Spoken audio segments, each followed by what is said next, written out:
We're so glad that you're here. If you're joining us for the first time online, hey, welcome. We hope you have a great experience with us as well. And as we dive into part 4 and wrap up our series of Finding Your Way, I have a quick question for you right here on the front end. For those of you that planned a trip recently, or you would think about a trip you're going to plan in the near future where you don't fully know how to get there. Okay, so that's the caveat. You just can't hop in your car and take off and go. My question is, how many of you would actually pull out a Rand McNally Road Atlas? This happens to be the 100-year edition. How many would utilize this to figure out how to get from where you are to this destination that you have no idea how to get there? Anybody? Anybody over here? Wow. Yeah, and in the first service, anybody over here? Did I miss over here? I can't look both ways at once. Yeah, this side definitely wins. A lot of folks over here in the first service too. Like, this is something that for us today, many people, I'm kind of wondering, how many of you have never opened one of these up? Didn't you know they exist? Right? I think probably anybody maybe 40 years old and down, are like, why would I use this thing, right? I mean, definitely 30 years old and down, right? I mean, when you look at this, there was a generation where this was all there was, right? I mean, this was it. And a lady came up in the first service and she said, hey, do you remember the time? And I thought, nope, I don't remember the time. But she said when you would pull into a gas station as you went into a new state and they would give you a map. They're like, hey, can I have a map of the state? I'm like, I have no idea. I don't know, probably, how did I make it through without these in my younger years, right? But a lot of people, this has been the thing when it comes to how do I get from point A to point B? A whole generation, many generations. And my wife's husband, no, that's me. My wife's husband, that's me. My wife's dad. That's good right there, isn't it? I'm real, just like y'all. His name's Bob. Bob's wonderful. Bob was born in 1931. He loved these. I mean, Bob would get a new one every single year. Bob would get these and he would turn through them and he would go and he would actually ask his wife, Anna, she would drive so that he could sit in the passenger seat, and he loved to travel. And he would take these. And I tell you, Bob taught me how to read these. I had no idea. To me, this was so intimidating. I mean, full disclosure, some of you may be like, oh, you may think differently of me. Is that Bob taught me that the roads that run north and south are actually odd numbers. I didn't know that until I was like mid-20s. I don't know how I made it through life. I don't know how I navigated. Then when he told me that all the roads that run east and west are even numbers, I was like, oh my goodness. Then he went to tell me about the perimeter. That's a 3 numbers. I was like, my goodness, how did I make it through life not knowing how to get from point A to point B? Anybody else? Am I the only one in the room that didn't know that in their mid-20s? If you want to just be honest. Thank you. Appreciate it. I feel a lot better up here. Yeah, I didn't know, right? But this is how we navigated, right? This was the way. This was the thing. Fast forward, some still use this. I personally don't use this, right? Because so many of us, we use our apps. There's so many apps now that move us about, right? I just did a quick Google search and said, what are the top apps? I saw the 8 top apps that popped up. Waze, some of you use that. Google Maps, Apple Maps. I just go to Maps on my phone, then it connects to the car, right? Some of you, your car automatically picks it up. You have your navigation system. But what we do is we take this, and what I've learned from many people is when you say, hey, I'm going to meet you at point X, they're like, no. I don't need to go west if they don't know east and west, and then turn right at Walgreens, then at the big tree, turn left. No, what they said, just give me your address, right? That's all we want. Just give me your address. Because when we think about using any of these, the atlas, you think about using an app, there's one thing that we have to have before this actually is helpful. There's one piece of information that if we don't have it, this does not help us at all. That one thing, shout it out. Some of you have already figured it out. You're like 3 steps ahead of me. It's your destination, right? We all have to know our destination. If we don't have a destination, then it doesn't matter what we turn to, where we turn to in North Carolina, where we turn to in Nevada, Minnesota. But once I have my destination, right, all of this, which seems very overwhelming, all of this starts to take on some intentionality. See, I don't know about you, but maybe you found a time in your life where you did not know where it is that you were heading. And I found that when I do not know where I'm heading, and this could even be where I'm going to lunch, then I can't relax, right? I find that when we don't know where we're going, when we don't know what our destination looks like, it gets really tough to even take an intentional step forward. For me, when I don't know what my destination is, like what people are saying around me really doesn't matter, because what I'm doing is trying to process where is it that I'm supposed to be headed to. And that could be something as simple as, where am I going to go to lunch? Like if you're hanging out with me and you say, where do you want to go to lunch? My immediate answer is going to be Chick-fil-A. Now, part of that is because I love Chick-fil-A. But the other part is I do not want to get in the car and just drive aimlessly. And we're saying, well, where do you want to go? Well, where do you want to go? Well, where do you want to go? And we drive here and we drive there, and that waits too long. And no, I'm not just picking on my wife because she's not in the room. That's anybody that I'm in the car with. I like to know where we're going, and off we go. You think about it in your life. If you had times where you had to figure out a destination, because without it, you couldn't make plans. You think about your retirement. You need to know. When you sit down to meet and you look at your 401k, you look at your 503, your whatever plan you're going to use, you have to determine what your destination is. Life insurance, where's your destination? Where do you want to go? I think about the first conversation Amy and I had as we were talking about how do we fund our kids to go to college. We had to know a destination. We had to first figure out, well, what plan is it? Because there was so much out there. We didn't know what to do. We felt like we had started way too late. We were both in ministry. We were trying to say, how are we going to do this? And as our advisor brought us in and kind of helped shrink everything that was around us, we landed on a 529 plan. And if you're at that stage of life, that's still a great plan to jump in if you want to fund your kids' college or your grandkids, right? But then we had to know, how much debt do we want them to have when they graduate? How much debt do we want to have? What do we want to invest? How much time do we have? All these things led us to figuring out what steps we needed to take so that we knew our destination. It's in all of our lives. It's in all of your lives. Where are you going next, and how are we going to get there? And what I've learned, what many of you know as well, as when it's true in all areas of your life, one of those areas in our life where this is also true is in how we grow in our relationship with Jesus. You'll hear us say that we want to help everyone have a growing relationship with Jesus Christ. And so what we want to talk about today is, how can we figure out what our destination is as we look at how do we grow our faith? Because I don't know about you, and for those of you who would say you've never taken that step and put your trust in Jesus, right? Maybe the reason you haven't is you've said, hey, there's just too many choices. There's too much information out there. And all that information leads you to confusion. You know, I think that's true for those of you in the room this morning or watching online who would say, well, I put myself in more of that mature category as a believer. And many of us are there. But I think when we're honest, there's times, I know there's been times for me that I'm like, well, I could do this and I could do that and I could study this and I could look at this. And when you pull back, you just don't know what to do.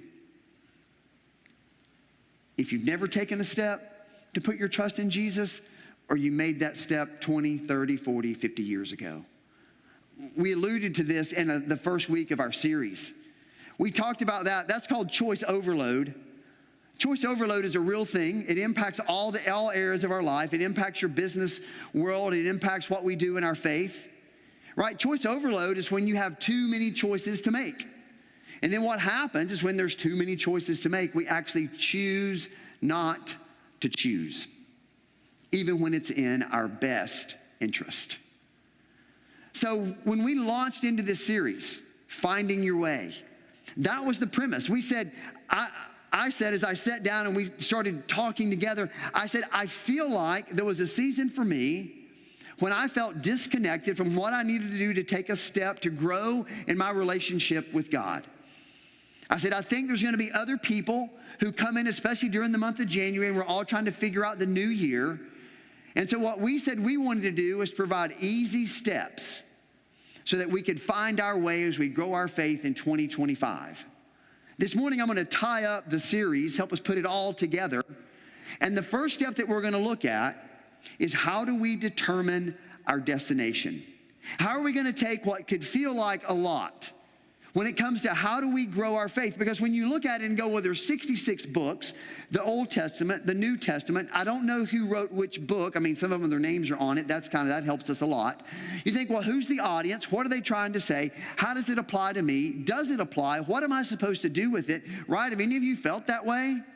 Then people tell you, no, you should do this, and then you should do this, and then you should do this. And then they talk about, well, our denomination and this denomination. And then all of a sudden we're like, what do we do? So we said, we're going to take and find our way into 2025 and take some steps, small steps that we can be consistent with, that we can find accountability to other people, so that when we look back on 2025, my hope is that each of us can say we grew in our faith because of the steps we took at the beginning of the year. So as we look at a destination, the great thing about this destination is it's not something that I created. This is not from my experience. While my experience ties into it, but it's not my experience that drives us to our destination. It's not that I picked up a book that some great author wrote, right? Some PhD said, hey, these are the answers. What I love about being able to pick up God's word is that when we open it up and we look into it, the solutions that worked thousands of years ago, they still work in our life today. I love that they're still applicable. When we think about the sovereignty of God, and that was written then and lived out then, he knew us. He knew we were going to be here today and that we were going to have the opportunity to talk through that. So what we're going to do is we're going to dig into the book of Matthew. We're going to look at what Matthew, who is one of Jesus' followers, we're going to look specifically at Matthew chapter 25, verses 35 to 40. If you have your Bible and you want to open it up, or you want to look at your app, but we're going to walk through those right here. But what I want us to do first is to look at who is the audience. Who was Jesus talking to that led to us having a very clear step that we can take when we think about what our destination is to grow in our faith. The group that he was chatting with, we're going to see, was a group called the Pharisees. Now, the Pharisees, they were religious leaders. They were experts in the law. When I reference the law, that was the law written in the first 5 books of the Old Testament. That's Genesis, Exodus, Leviticus, Numbers, and Deuteronomy. Moses, we talked about last week, Moses wrote those books, and the Jewish nation were to follow those laws, 613 laws to be specific. And then what the Pharisees' job was to make sure everybody kept those laws. They were the keeper of the laws. And then on top of that, they actually created oral traditions that were there to help people from breaking the laws. And they held their oral traditions as important as the law. I mean, it had to just be cumbersome, but in that time, that was the way that the Jewish nation communicated with God. There was a sacrificial process when they broke the laws. There was grace, there was forgiveness. But at this point, as Jesus came onto the scene, the Pharisees obviously felt threatened, because their job was to keep the law, but Jesus was saying, I am coming to where those who follow me will not be held under the law. So to them, the tension began of, are people going to follow Jesus, or are we going to continue following the law? And so what they would do periodically, and they were very pompous, they were very pious, self-righteous men who always wanted to trip Jesus up. So they would circle up, get a little holy huddle. They would think through, we could ask him this question, or that question. They would come up with a question, and they would try to stump him when he was in a public setting to just see what he was going to say. So that's where we are. That's what we walk into. Imagine a public setting, and there stands Jesus, and he sees the Pharisees over here, and he knows what's coming. So he's prepared for it. And obviously he knew what they were going to ask before they ask it, which makes me wonder, why would they keep doing this? So here's where we're going to dig into Matthew chapter 22. It says, one of the Pharisees, an expert in the law, that's what they did. They tested him. That's what they loved to do with this question. Teacher, which is the greatest commandment in the law? Of the 613, which one? Give us one, because they knew if he said just one, then what about all the others? And this is a question they would regularly ask. They would ask other rabbis to determine, where do you stand when it comes to the law and when it stands to Jesus? So Jesus knew it was coming. They think they've got him. Oh, we've got him now. Let's just see how this plays out. And then Jesus answers. Jesus replied, love the Lord your God with all your heart, with all your soul, and with all your mind. See, their question was about the law. Which law? Jesus' answer went way above the law. I think when we think about in our time, in our world today, sometimes we can get focused on the things that were created, because in this case, God created those laws. In our case, we look at what God creates around us. And at times we worship and we get focused on what actually God created versus focusing on who God is. Because in this answer, Jesus took them way above the law. He didn't answer, well, it's this law. He said, no, here is where the truth lies. He said, the greatest commandment of them all is to love the Lord your God with all your heart, with all your soul, and all your mind. At that point, the conversation could have been over. Jesus answered their question. It would have been Jesus 1, Pharisees 0, inquiry over, let's move on to the next thing. But what I love is that Jesus continued.